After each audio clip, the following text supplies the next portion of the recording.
मेरे बहुत ही प्रिय और बेहद सम्मानित साथियों, हृदय की असीम गहराइयों से अभिनंदन, बहुत बहुत हार्दिक स्वागत।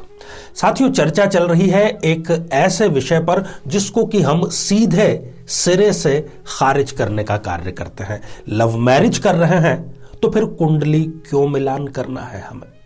इसी गलतफहमी को दूर करने के लिए हम ये एपिसोड लेकर के आए हैं।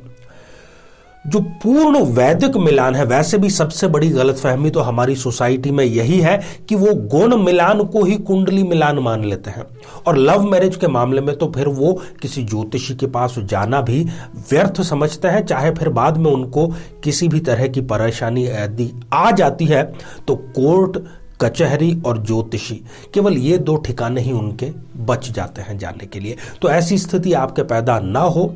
लव मैरिज की आपको ढेर सारी शुभकामनाएं अग्रिम दे रहे हैं, परंतु फिर भी कुंडली मिलान जरूर करें। उससे होगा ये कि समय रहते यदि कोई छोटा सा आप उपाय कर लेंगे तो आने वाली परेशानियों से आप बच सकते हैं।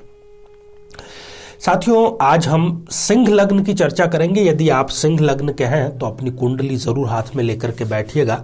और आगे हम चर्चा करें इससे पहले एक बेहद जरूरी सूचना कि हम हमारे प्रत्येक एपिसोड के अंत में किसी न किसी जातक के प्रश्न का उत्तर देते हैं, और ये प्रश्न हमें प्राप्त होते हैं आप लोगों के ही द्वारा यूट्यूब कमेंट के माध्यम से। जब भी आपको अपना कमेंट लिखना हो, आपको सबसे पहले लिखना है #आचार्य चंद्रकांत। उसके बाद में आप अपना कमेंट लिखिए। और एक और बात आपको ख्याल रखनी है कि इसी एपिसोड से संबंधित एक प्रश्न जो कि आपके ज्योतिष ज्ञान को बढ़ाएगा, उसको हम अंत में पूछेंगे, तो उसका उत्तर कमेंट के साथ में सही लिखा हुआ जरूर होना चाहिए। तो आइए साथियों, सिंह लग्न की जन्म पत्रिका पर दृष्टिपात करते हैं। 5 नंबर का अंक लग्न में लिखा हुआ है, तो ये हो गई सिंह लग्न की जन्म पत्रिका। अब एक सफल जो वैवाहिक जीवन, प्रेम वैवाहिक जीवन की यहां पर चर्चा कर रहे हैं, वो प्रेम से प्रारंभ होकर के विवाह तक आकर के और फिर भाग्योदय यदि कर दे तो हम उसको सफल मान सकते हैं। इससे अच्छी परिभाषा मुझे नहीं लगती कि कोई और हो सकती है।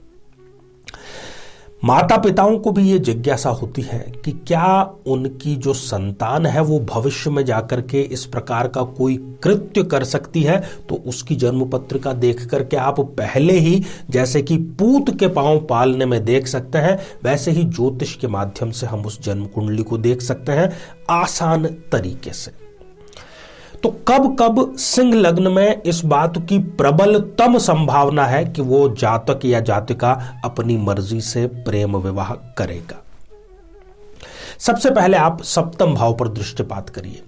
यदि इस जन्म पत्रिका के सप्तम भाव में शनिदेव विराजमान है, और खासतौर पर राहु या केतु, इन दोनों में से किसी के साथ में, तो ये स्त्री यदि जातक है, कन्या है, बिटिया यदि है, तो बहुत बहुत बड़ी संभावना है कि इनको बरगला करके कोई विवाह के लिए उकसाने का कार्य करे, जो कि नापाक इरादे रखता हो और पैंतरेबाज हो, वो षड्यंत्रकारी दिमाग का हो। और निश्चित तौर पर यदि इस प्रकार की संभावना है तो फिर वैवाहिक जीवन ठीक नहीं होगा। इसलिए आप कुंडली जरूर मिलाएं और समय रहते उसका उपाय भी जरूर करें। उपाय है, कुंडली दर कुंडली उसके उपाय बदलते रहते हैं। इसी प्रकार से कोई जनरलाइज आपको उपाय यहां पर हम नहीं बतला रहे हैं। साथियों, दूसरी स्थिति, यदि इस जन्म पत्रिका के लग्न में या फिर सप्तम भाव में स्वयं ही चंद्रदेव विराजमान हो जाएं। चंद्रमा व्यक्ति के मन के, उसके इमोशन के कारक होते हैं, और इस जन्म पत्रिका में वो मारक प्रभाव भी देंगे। हालांकि सूर्य के मित्र हैं, परंतु फिर भी वो द्वादशेश होने के कारण मारक प्रभाव अवश्य देते हैं। ऐसा व्यक्ति यदि लव मैरिज करता है तो लगभग 90% से अधिक मामलों में जो जीवन साथी है वो अपने वादों से मुकरता है। आमतौर पर इनकी मुलाकात बिना किसी पैठ के स्थान पर, जैसे कि सोशल मीडिया पर आप आईडी बनाते हैं, किसी को लाइक करते हैं, किसी को पसंद करते हैं, दोस्ती हो जाती है और उस जरिए फिर वो व्यक्ति शादी तक बढ़ जाता है। साथियों, तीसरी जो स्थिति है वो है शुक्र देव को लेकर के, जो कि स्वयं ग्लैमर के, दाम्पत्य जीवन, लाइफस्टाइल, लग्जरी के कारक है। यदि शुक्र देव राहु या केतु इन दोनों में से किसी एक के साथ में विराजमान है, तब भी खास तौर पर शुक्र की दशा अंतर्दशा में, राहु की दशा अंतर्दशा में, केतु की दशा अंतर्दशा में ये व्यक्ति प्रेम विवाह की तरफ अपने कदम बढ़ा सकता है। तो आप समय रहते इनको सावधान भी कर सकते हैं। अब यहां पर बात यह आई कि अब पता लग गया, अब करना क्या रहा। बच्चा जो है वो अपनी मनमानी करके रहेगा, हमारी कोई बात मानता नहीं, उसके फितूर तो सवार हो चुका है, आंखों पर पट्टी बन चुकी है, उसको सही और गलत नहीं पता चल रहा है। आप किसी विद्वान का सहारा लीजिए और वाकई में उस विद्वान में थोड़ा सा भी विवेक होगा तो वो आपको सही उपाय समय रहते बतला देगा। दूसरी बात, यदि कई बार ऐसी परिस्थितियां भी होती है कि जो यहां पर आपको पॉइंट्स बतलाए गए हैं, सामने वाला जो जातक या जातिका है, यदि उसकी जन्म पत्रिका में भी उसी प्रकार के कोई योगायोग हैं, तो फिर वो कुंडली मिलान हो जाएगी और आप निश्चित होकर के विवाह संपन्न कर सकते हैं। इसीलिए हम ये पूरी सीरीज बना रहे हैं। सिर्फ आपको एक पक्ष का लग्न नहीं देखना है। जातक का यदि आपने देख लिया है तो आई बटन में हमने लिंक दिया है, ताकि जाकर के आप ये श्रृंखला से संबंधित जो दूसरा लग्न है उसका भी आप एपिसोड देखें। दोनों लग्नों में यदि आपको समानता नजर आती है, दोनों की जन्म पत्रिकाओं में लव मैरिज के योग निर्मित हो रहे हैं, तब फिर वो एक प्रकार से सफलता की गारंटी है। अब एक बहुत ही महत्वपूर्ण पॉइंट यहां पर बताना आपको जरूरी है कि प्रेम, जिसका कि हम पंचम भाव से विचार करते हैं, इस जन्म पत्रिका में पंचमेश बनते हैं स्वयं गुरुदेव, और वो पंचम भाव के कारक ग्रह भी हैं। सप्तमेश इस जन्म पत्रिका में बनते हैं शनिदेव, और भाग्येश इस जन्म पत्रिका में बनते हैं मंगल देव। यदि ये तीनों युति करके विराजमान है तो इस जातक द्वारा किया गया प्रेम विवाह सफल ही होगा।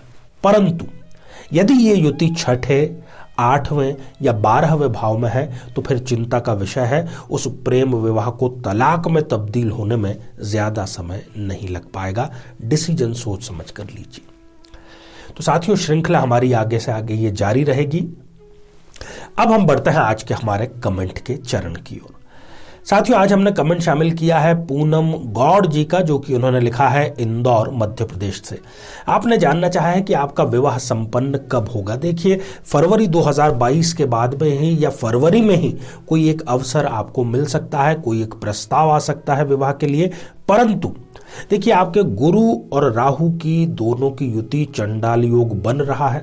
राहु की दशा आपको शुरू हो रही है, इसलिए आप ठीक से कुंडली जरूर मिलाएं, पूरी पड़ताल करें भावी जीवन साथी के बारे में, क्योंकि राहु का कार्य है सामने से कुछ दिखाना और हकीकत कुछ और होना।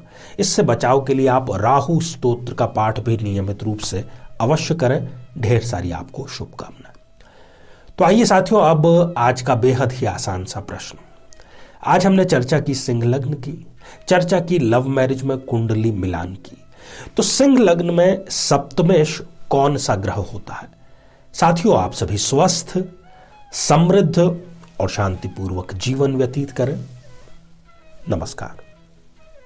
जीवन में किसी समस्या का सामना कर रहे हैं, जैसे कि शादी में देरी होना, पति पत्नी में मनमुटाव या तलाक तक की नौबत आ जाना, संतान का प्राप्त न हो पाना, नौकरी या धन प्राप्ति में बाधा आना, जीवन के प्रत्येक क्षेत्र में किसी न किसी प्रकार की बाधा आना, तो आज ही अपनी जन्म पत्रिका का संपूर्ण विश्लेषण करवाएं और पाएं समस्या से सदैव के लिए मुक्ति।